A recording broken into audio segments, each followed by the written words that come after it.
C'est un magnifique défi pour le Maroc et je salue l'ambition marocaine. Nous sommes fiers de cette ambition marocaine. Je suis franchement ému et touché de voir un pays arabe, musulman et africain et maghrébin surtout qui œuvre, qui a de l'ambition, qui veut aller de l'avant. C'est l'Algérie.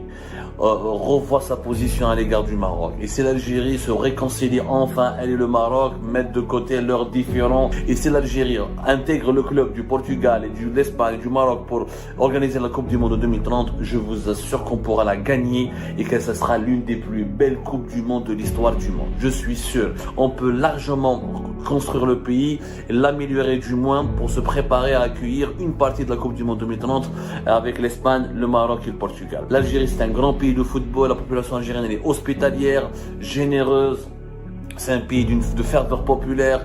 L'Algérie devrait relever le défi. Franchement, c'est une occasion, d'abord c'est une occasion historique de se réconcilier avec le Maroc. Elle va permettre à 4 pays importants de la Méditerranée occidentale de s'imposer comme une nouvelle force régionale. Et franchement, ce serait un exemple à suivre. L'Algérie devrait demander à intégrer le club de l'Espagne, du Maroc et du Portugal pour relever le défi de la Coupe du Monde 2030. C'est un magnifique défi pour le Maroc et je salue l'ambition marocaine. Nous sommes fiers de cette ambition marocaine. Je suis franchement ému et touché de voir un pays arabe, musulman et africain et maghrébin surtout, berbère comme nous, musulmans comme nous, qui œuvre, qui a de l'ambition, qui veut aller de l'avant. Et ce sera la 5e candidature du Maroc pour organiser la Coupe du Monde après celle de 1998, de 2002, de 2006, 2010 et de 2026. Le Maroc continuera de 2022 plutôt et 2026. Le Maroc va continuer pour la 5e fois consécutivement, si ce n'est pas pour la 6e fois, c'est de tenter sa chance d'organiser la Coupe du Monde. Et pendant toutes ces candidatures, il fait des investissements, il réceptionne de nouveaux stades, il améliore la qualité de vie de ces stades, de ces villes, il améliore le confort matériel des agglomérations qui devront accueillir ou là qui se sont proposées pour accueillir les événements sportifs de la Coupe du Monde. Naturellement, tout n'est pas parfait au Maroc, on le sait, ce n'est pas un pays parfait, ce n'est pas encore un pays développé, ce n'est pas encore un pays exemplaire, c'est un pays, il y a plein de problèmes politiques, il y a de la répression aussi, c'est pas une démocratie, c'est pas une démocratie comme on le souhaite, c'est pas un pays riche, loin de là, c'est un pays même qui a beaucoup d'inégalités, de pauvreté, mais ça n'exclut pas que c'est un pays qui est ambitieux, qui a envie d'avancer, qui a envie de corriger ses imperfections. Et ça franchement, ça fait du bien, et ça fait du bien parce que ça montre qu'on peut être africain, qu'on peut être maghrébin, qu'on peut être arabe et musulman et avoir de l'ambition. On n'est pas obligé d'être une monarchie du Golfe comme le Qatar, on n'est pas obligé d'avoir 200 milliards de dollars à dépenser pour essayer d'organiser une Coupe du Monde et pour attirer les projecteurs du monde entier pour relever ce défi et pour concrétiser une ambition, à savoir une ambition qui serait planétaire et pour essayer de s'imposer parmi les grandes nations. C'est possible. L'Afrique du Sud l'a fait en 2010, pourquoi pas le Maroc en 2030. Moi, je pense que c'est une occasion historique cette candidature pour 2030. Je crois que ce dossier passera, les Marocains, les Espagnols et les Portugais auront encore plus de chances d'organiser cette Coupe du Monde. C'est que c'est l'Algérie. Je dis bien, vous allez me dire à la belle, est-ce que vous allez me dire, c'est utopique, tu es en train de rêver, ça arrivera jamais, l'Algérie, je sais pas quoi, ennemi éternel du Maroc, ils vont jamais s'unir, ils vont jamais se calmer, il y aura toujours des tensions. Mais je dis bien, c'est l'Algérie. Revoit sa position à l'égard du Maroc. Et c'est l'Algérie se réconcilie enfin, elle et le Maroc, mettre de côté leurs différends politiques et géopolitiques et leurs malentendus historiques. Et c'est les deux pays s'unissent. Et c'est l'Algérie intègre le club du Portugal et de l'Espagne et du Maroc pour organiser la Coupe du Monde en 2030. Je vous assure qu'on pourra la gagner et que ce sera l'une des plus belles Coupes du Monde de l'histoire du monde. Je suis sûr. L'Algérie qui est en train de construire de nouvelles infrastructures. L'Algérie qui est en train de se moderniser. L'Algérie qui d'ici 2030, c'est les changements politiques aboutissent à une bonne gouvernance, à une meilleure gouvernance. Et on établit à partir de 2024 un nouveau système de gouvernance avec de nouveaux décideurs, avec une nouvelle génération de décideurs et de dirigeants algériens. On peut largement construire le pays et l'améliorer du moins pour se préparer à accueillir une partie de la Coupe du Monde 2030 avec l'Espagne, le Maroc et le Portugal. شفنا les nouveaux stades de Tizi Ouzou, d'Oran, d'Alger, d'Adouira, Berraqi, la réflexion du 5 juillet. L'Algérie, c'est un grand pays de football. La population algérienne, elle est hospitalière, généreuse. C'est un pays de ferveur populaire. En Algérie, il fait beau, le climat il est doux. On a de belles plages, on a de beaux paysages. Franchement, des villes comme Oran, comme Bdjaya, comme Alger, comme Mostaganem, même des villes de l'intérieur du pays, le désert. l'Algérie pourrait franchement saisir cette occasion, cette opportunité, parce que là, nous avons besoin. Qu'est-ce qui est intéressant quand on est candidat pour l'organisation d'un événement assez important que la Coupe du Monde et les Jeux Olympiques?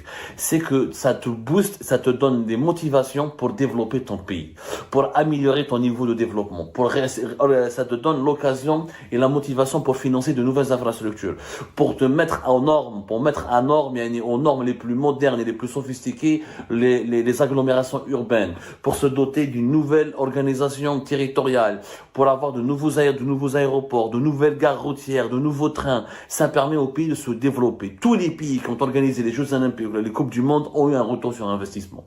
Tous les pays, même s'il y a quelques polémiques, le Brésil n'a pas peut-être tout rentabilisé ses nouveaux stades, l'Afrique du Sud, mais en termes d'image, en termes de soft power, en termes de prestige, en termes de promotion de la destination touristique du pays, des pays qui réussissent l'organisation d'une Coupe du Monde ou des Jeux Olympiques attirent des investisseurs étrangers, attirent des gros investissements étrangers, attirent des touristes. Et ils améliorent encore une fois leur bonne image à travers le monde. Ils renforcent leur influence à travers le monde.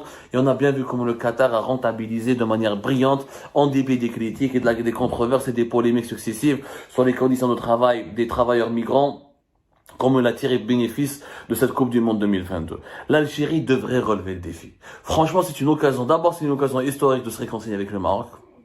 C'est un prétexte pour négocier des accords et définitivement enterrer la hache de guerre avec le Maroc et tourner la page des tensions. Et c'est une occasion en or pour s'unir ensemble les deux pays du Maghreb avec les deux pays de la rive sud de la planète, les deux pays plutôt de la rive nord de la Méditerranée et les deux pays les plus importants de la rive sud de la Méditerranée. Ils vont tous s'unir et offrir d'abord ce sera un modèle de tolérance, de vivre ensemble, de cohésion et d'unité régionale, un exemple de paix aussi. Ça permettra de pacifier la Méditerranée occidentale, qui reste un foyer de tension, qui reste un foyer malheureusement qui connaît les trafics en tout genre, comme le trafic d'immigration illégale, le trafic des stupéfiants, l'insécurité régionale elle va reculer.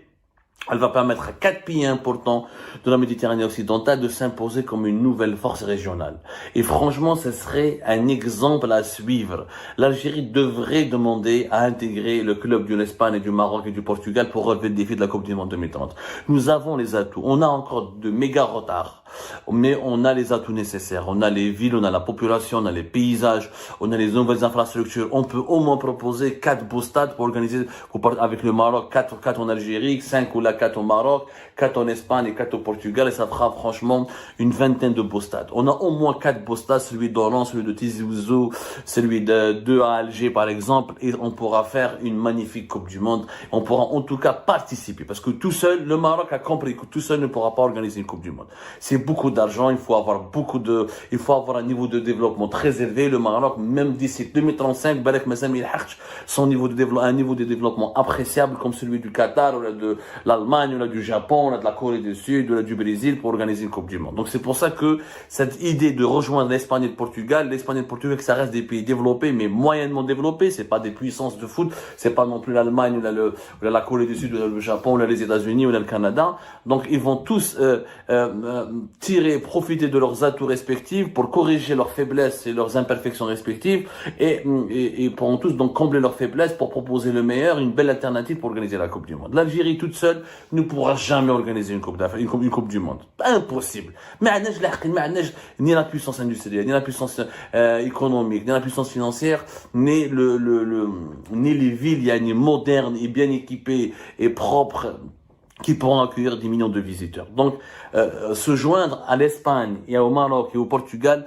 ça serait un magnifique challenge et qui va vraiment nous permettre vraiment d'aller de l'avant et d'entrer dans l'histoire. On pourra enfin entrer dans l'histoire. Les 2 pays maghrébins, 2 pays africains pourraient se sont entraidés, se sont alliés pour organiser une Coupe du Monde de football, l'événement sportif le plus populaire de la planète, et qui restera dans les annales de l'histoire. Mais c'est une utopie. Je sais que c'est une utopie, mais il faut rêver. Il faut rêver. Inch'Allah, qu'est-ce qu'on en sait? D'ici 2030, il y aura un bon changement en Algérie, que nous pourrons retourner dans notre pays, que notre génération à nous pourra accéder au pouvoir, qu'elle pourra enfin instaurer le bon mode de gouvernance et restituer les libertés publiques et individuelles, ouvrir le pays à l'économie, au développement économique moderne et intégrer la mondialisation dans ce qu'elle a de bien et d'intéressant, non pas dans ce qu'elle a de négatif et de dangereux. Donc il faut rêver, il faut oser. Les Marocains ont osé, pourquoi pas les Algériens ne devraient pas oser? Osons tous, rêvons ensemble, et il est possible d'y arriver. Mais bien sûr, le chemin est plus long pour l'Algérie parce que notre pays n'est pas ouvert, n'a pas de modèle économique stable, on est encore rentier, on a encore pas mal de problématiques économiques et sociales. D'ici 2030, il y aura pas mal de changements, on aura beaucoup moins de pétrole et de gaz à exporter. C'est clair, les défis seront plus importants pour l'Algérie, mais si on commence maintenant, si le changement commence maintenant, c'est une prise de conscience au plus haut sommet de l'État, il est possible qu'on sera là au rendez-vous de l'histoire en 2030.